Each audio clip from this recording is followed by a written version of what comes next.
बिस्मिल्लाहिर्रहमानिर्रहीम। मोहतरम नाजरीन, यह वाक़या हम हज़रत याकूब अलैहिस्सलाम की ज़िंदगी के एक अहम हिस्से के बारे में सुनाने जा रहे हैं। रिवायतों में आता है कि हज़रत याकूब अलैहिस्सलाम हज़रत इब्राहीम अलैहिस्सलाम की औलाद में से हैं और उनके बेटे हज़रत इसहाक अलैहिस्सलाम के फरमाबरदार बेटे थे। हज़रत इसहाक अलैहिस्सलाम की शादी बिन्ते बतूविल नाम की खातून से हुई, जिनका दूसरा नाम रिफका था। अफसोस, वो औलाद से महरूम थीं, इस वजह से बहुत परेशान रहती थीं। हज़रत इसहाक अलैहिस्सलाम ने अपने रब से दुआ की और अल्लाह ताला ने उनकी दुआ कबूल करते हुए रिफका को जुड़वा बेटे अता किए। बड़े बेटे का नाम रखा ईसू और छोटे बेटे का नाम रखा याकूब। बचपन से ही दोनों भाइयों में काफी अलग मिजाज थे।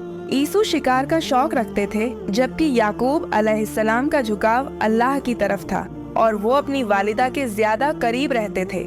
वक्त गुजरता गया और हजरत इसहाक अलैहिस्सलाम बुजुर्ग हो गए, यहाँ तक कि उनकी बीनाई भी कमजोर हो गई। एक रोज उन्होंने ईसू को हुक्म दिया कि शिकार करके लाओ, उसे ज़िब्ह करो और मेरे लिए खाना तैयार करो ताकि मैं तुम्हें दुआएं दूं।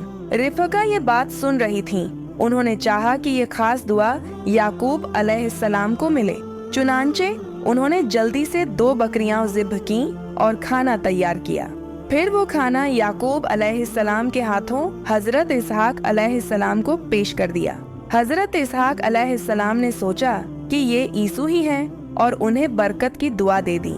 उन्होंने फरमाया, या अल्लाह, इसे अपने भाइयों में मकबूल बना दे, इसे खूब तरक्की और बरकत दे, इसके कबीले में नबूवत और रहमत अता कर। कुछ ही देर बाद जब ईसू असली शिकार लेकर लौटे और जब उन्हें हकीकत का पता चला तो उन्हें काफी गुस्सा आया और उन्होंने ठान लिया कि वालिद के इंतकाल के बाद याकूब अलैहिस्सलाम से इसका बदला लेंगे और उन्हें जान से मार देंगे।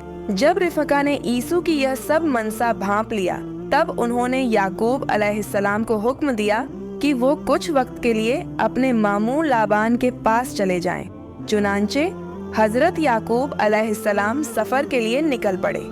एक रात सफर में ही थे कि एक जगह आराम के लिए रुक गए। उन्होंने एक पत्थर का सिरहाना बनाया और वहीं सो गए। इस दौरान उन्होंने ख्वाब देखा कि एक सीढ़ी आसमान तक जा रही है और फरिश्ते उस सीढ़ी के जरिए चढ़ और उतर रहे हैं। अल्लाह ताला ने उनसे फरमाया, ए याकूब, मैं तेरे साथ हूँ, इस जमीन को तेरी औलाद के लिए बरकत बना दूंगा। हजरत याकूब अलैहिस्सलाम ने सुबह उठकर उस पत्थर को निशान बनाया और मन्नत मानी कि अगर वो सही सलामत वापस लौट आए तो इस जगह पर एक इबादत खाना बनाएंगे। फिर आप अपने मामू लाबान के पास पहुंच गए।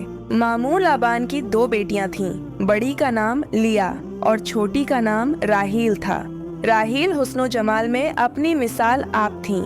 हजरत याकूब अलैहिस्सलाम ने अपनी वालिदा का पैगाम मामू को दिया और राहील से निकाह की ख्वाहिश जताई। मामू लाबान ने ये शर्त रखी कि पहले 7 साल तक उनकी बकरियां चरानी होंगी, उसके बाद निकाह मुमकिन होगा।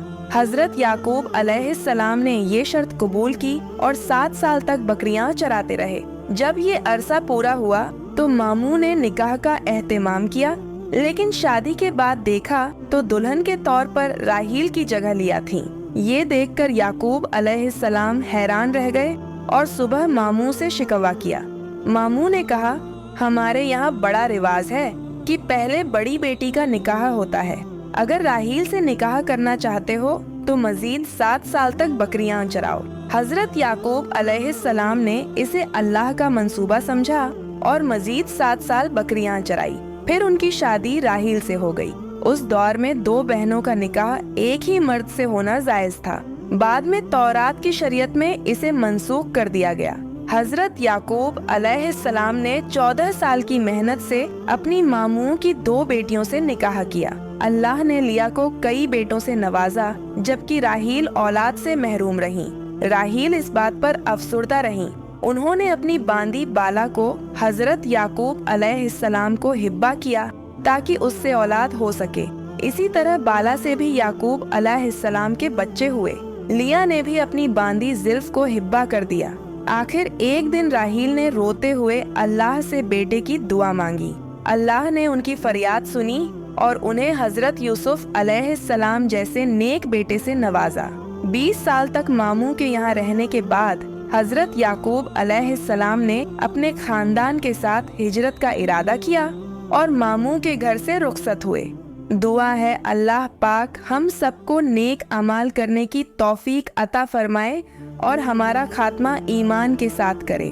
आमीन सुम्मा आमीन। इसी तरह के इस्लामिक वीडियो देखने के लिए इस चैनल को जरूर सब्सक्राइब करें।